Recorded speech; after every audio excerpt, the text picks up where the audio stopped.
the Puma Faster Nitro Elite versus the Nike Vaporfly Next Percent 3. Which of these is the better race day shoe? Let's compare and contrast and find out. So before we get into the video, make sure you like the video, subscribe to the channel if you're already subscribed watching this content. Thanks so much, I love you guys a lot. Make sure you follow me on Instagram and Strava for all sorts of updates and things like that. So without further ado, let's begin. Specs for both shoes respectively up here. We do have a special guest who wants to eat the shoelaces on the Faster Nitro Elites.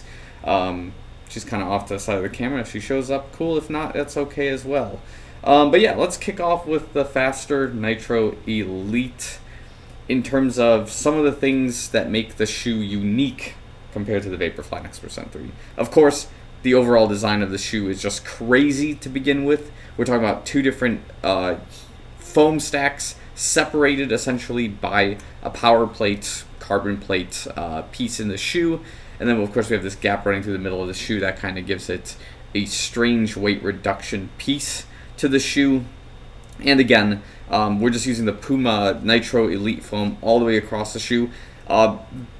Basically, in just quick summary before we start really comparing, is like the shoe resembles more to me like what the Tempo Next Percent is in the lineup of Nike's shoe brands than like something like an Alphafly, right? So that's just something I've ribbed on with this shoe all across essentially the entire duration of my comparison of the Faster Elite 2, right? So as you can see from both specs, I'm going to leave this right here for my guest to take over. What you see with both shoes is they have the same stack heights all the way across. They're 40 millimeters in the heel, 32 millimeters in the forefoot, and what are we doing here? And then, of course, they have this 8 millimeter offset running all the way across. So it gives you a slightly higher heel-ish feel, but you still get some of, I would say, the advantages of getting that high heel piece where you have a little bit more, I would say, calf response than you do sort of your hip and hamstring and glute activation. So that's just something interesting to think about.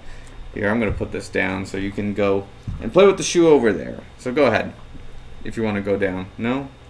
Okay. Anyways, we're continuing on. This is an unprecedented moment of cats and shoelaces, right?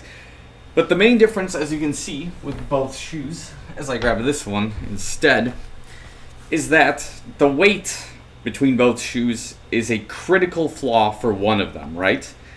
Where we talk about 6.7 ounces, that's like 180 grams in the Next Percent 3, extremely lightweight shoe. Whereas in the Puma Faster Nitro Elite, it runs almost like 9.1, 9.2 ounces, almost at 260, 270 grams. So 100 more grams in terms of weight is kind of a big deal when it comes to, in my opinion, a race day shoe, okay?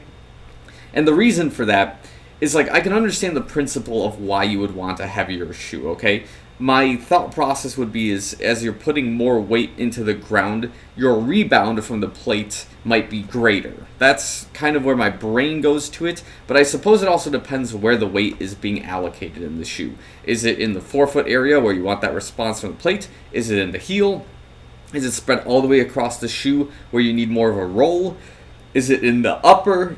These are like questions I'm really concerned about when it comes to weight displacement in a heavier shoe, because if it is not balanced well and you have a carbon plate in it, you're going to have a little bit of trouble getting the attack you want from it. You're just going to have bricks on your feet. Whereas in the Vaporfly Next Percent 3, let me be the first one to say, like, I don't praise this shoe anywhere nearly as much as I would praise the Vaporfly 1 and 2, just because of the wonders those things were. But, like, the shoe is light overall. It has the carbon plate running the duration of the shoe. It's using ZoomX foam basically all the way across with the foam with the plate sandwiched in between the shoe. We understand that even if the weight displacement of the shoe isn't perfect, at least we know that the shoe is like 6.7 ounces, so it's light. You can have your mechanical advantage from the shoe, but you can also have just the lightness of the shoe play a role in your muscle activation with the shoe. So you don't need to necessarily put more energy into the shoe to get more back. You know what I mean? So that's one of the advantages of having a lighter shoe with similar specs. Now, in terms of uppers, the upper on the Next Percent 3 is a lot lighter, but one of the personal disadvantages for me is that the toe box runs a little bit wider, right?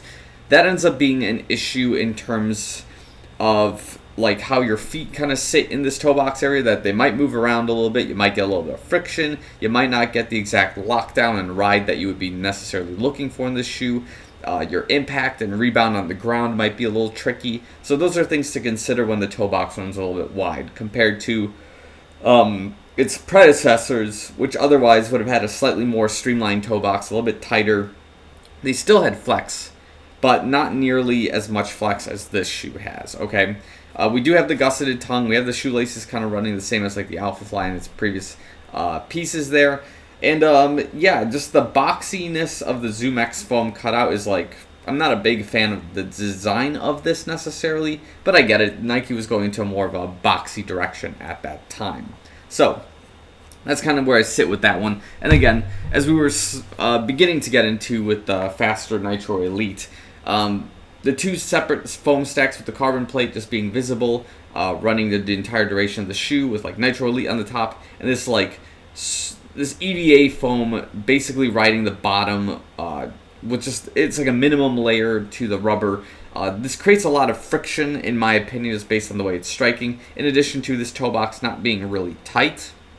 In fact, it does have some looseness to it. What's happening is that it resembles more of the Tempo Next percent in terms of what's going on with the upper and kind of overall with the shoe, where there's a lot of Frankenstein moving parts in the bottom, and then the upper is extremely minimal in terms of what kind of materials used, how the heel lock is kind of average to bare bones, just to minimize the weight of the shoe overall, right? So that's kind of things to consider here. Is like the tongue isn't gusseted. It is kind of just like this cotton plush material running across. The heel cup of the shoe, very flexible, so you can slide into it fairly easy, but the lock isn't too great. Even with this heel guard in the back of the shoe, it's just not, it's sort of where I want it to be. So it's still kind of messy in my opinion. So again, probably at a quick summary, it probably comes to no surprise that between these two shoes, I would still be leaning for the Vaporfly Next Percent 3, despite me not liking this rendition of the shoe necessarily. However, there's a lot more going for this shoe in comparison to the faster Nitro Elite, which I think still needs a little bit more development. It needs some weight reduction. It needs to figure out the balance of the shoe a little bit better. It needs a better heel lockdown. And like, again, all these requests from the shoe can happen with the price point potentially raising in the shoe. But in order to get it to that point, there just needs to be more development time from Puma, right? So again, keeping this one short and sweet, I would still lean for Vaporfly Next Percent 2, 3 over the Puma, just kind of in an easy bout. We know that Nike has more R&D time in this particular lineup of shoe, despite the weird, wacky designs that this thing kind of brings.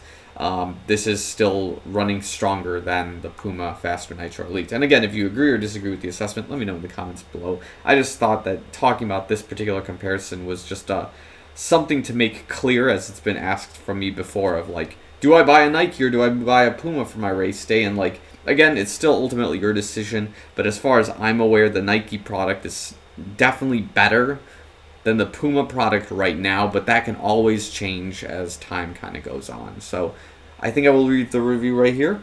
Thanks again for watching, and I'll see you guys in the next one.